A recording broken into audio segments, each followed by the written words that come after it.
Governor Johnson, welcome to Nebraska and GML TV. Why are you here in Nebraska? Well, I am starting the 1st of December. I'm out on the road trying to put a voice to what I think is an outrage felt nationally by citizens in this country. And that starts with the fact that this country is bankrupt, that 43 cents out of every dollar that we're spending is borrowed. Federal government is printing money. And the result of that's going to be a weakened dollar and inflation. It's out there. It's on the horizon. It's going to happen. And I think people are outraged over this. I think people want to see spending slashed. And right now, what we're seeing, rather than seeing the spending addressed, is we're seeing taxes go up across the board. And I think that that's completely unacceptable. Tax and spend never has worked, has it? Tax and spend just doesn't work. Whatever you tax, you get less of. Whatever you do away with when it comes to taxes, you get more of. Okay, there's been a lot of talk around the country, and you hear it from a lot of talking heads, and even it's gaining more popularity, with the populace. There you go. And you hear the word constitutional a lot. It's starting to make a fashionable comeback. Do you agree? I do agree. I think there is a blueprint for salvation here, and that is the Constitution, based in the Constitution. And by what notion constitutionally can we spend more money than what we're taking in? By what notion constitutionally can we pass these entitlements that really have us in the position that we're in? Talking about entitlements, Social Security, Medicare, Medicaid. These expenditures have to be slashed. When it comes to states and their abilities to innovate, that's constitutional. If we just gave states back the ability to innovate when it came to education, we'd have a terrific improvement when it comes to education. Just giving states the ability to have that to themselves, which again, all constitutional. So there is a manual for fixing this country, and it is the Constitution of the United States. That's right. 55 men gave us that. And just going back to education, it's my personal opinion, and I'll put that out there for you again, is the fact that the Department of Education, like a lot of the departments, are just flat not constitutional. Would you agree? I would agree. And when it comes to the Department of Education gives about 11 cents out of every dollar that every state spends. But that 11 cents comes with 16 cents worth of strings. So it really costs you more to take money from the federal government than to not take any at all. And now back to innovation and back to the fact that this country was founded on the basis of states being the laboratories of innovation. Let's see a return to that. Absolutely. And that 16 cents you were talking about is unfunded mandates. Is that correct? Well, so you got 5 cents of unfunded mandate for every 11 cents that you receive. So it ends up to be a negative. It ends up to be a drag on states and their ability to actually deliver a better product, a better service at a lower price. I see. Last night, apparently, there was a rather heated, or spirited, I guess we should say, debate on the immigration policies, and with two distinct sides.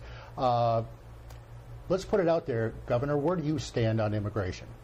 Well, legal immigration, good thing. Illegal immigration, bad thing. I just think when it comes to securing the borders, back to a cost-benefit analysis, at what cost can we secure the borders? Yes, we can. But what's the cost? What's the cost of putting the National Guard arm in arm across 1,600 miles of border? And I'm now just talking about the border with Mexico, not Canada. But what's the cost? And what's the benefit? So I think what we're really concerned with are immigrants that are here legally allowed to work. So make it easy to get a work permit. And by easy to get a work permit, that's a Social Security card, that's paying taxes, income tax, Social Security, Medicare. I think these are the things that we really care about. and then let law enforcement focus on individuals that are here illegally. And for the 15 million that are here illegally, which I think the government has contributed to because they made it so difficult to be able to get these work visas, that by making it easy, government can then concentrate by allowing a grace period for those that are here illegally to get a legal work permit.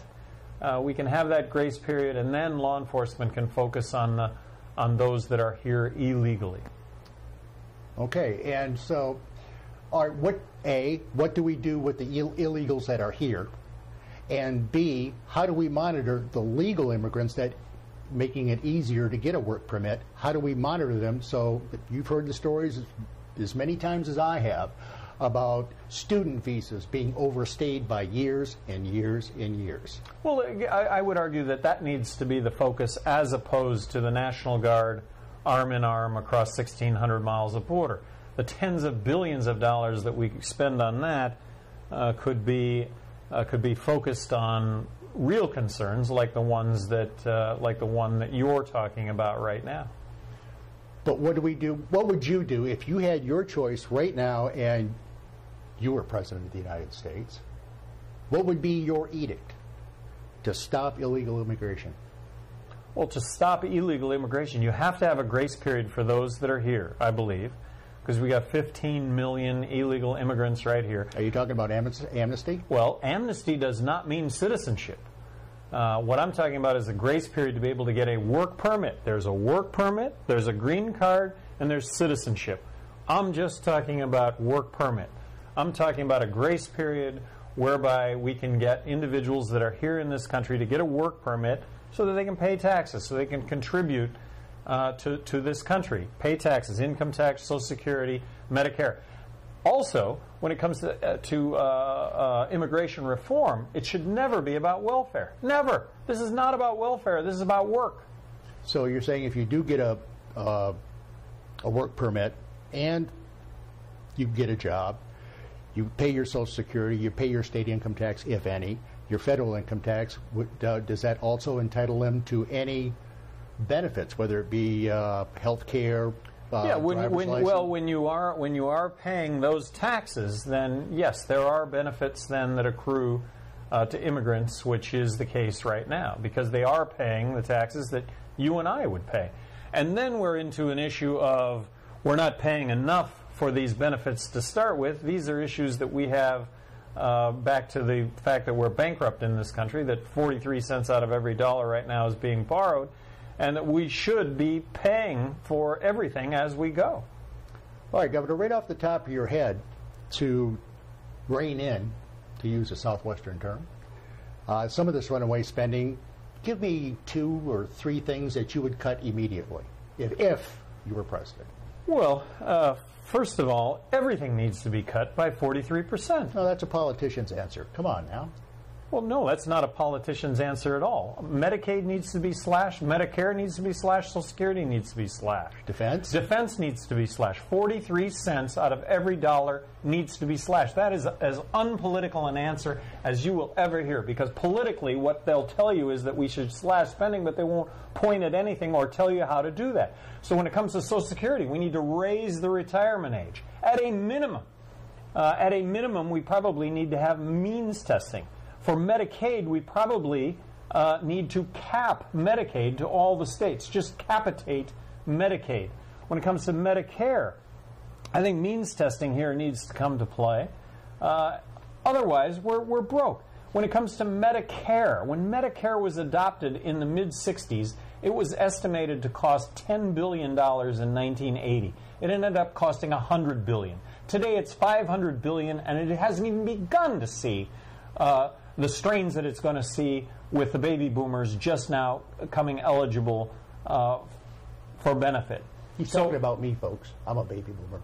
Well, I'm a baby boomer, and I don't expect to see it. I don't expect to see it, and I shouldn't expect to see it at the cost of bankrupting this country. And that's where we're at. political promises that were made that should have never been made. As governor of New Mexico, I will tell you, I did not add 1 penny to entitlement burden when it came to retirement in the state of New Mexico, or for that matter, any forward entitlement. I didn't add to it at all, because to me it was a Ponzi scheme. And we watched these Ponzi schemes being passed. We all watched them being passed. We all stood there. I stood there. Gee, I guess they'll work. Well, they're not working. And the chickens have come home to roost right now, and they've got to be dealt with now. And they're not being dealt with. The notion that we're going to hand this bill over to our kids or our grandkids is crazy. It's here, it's now, it's got to be dealt with now. Outstanding. There's talk around the country that it's a possibility that you may be taking a shot in 2012. Can you tell GML TV and our listeners what's the scoop?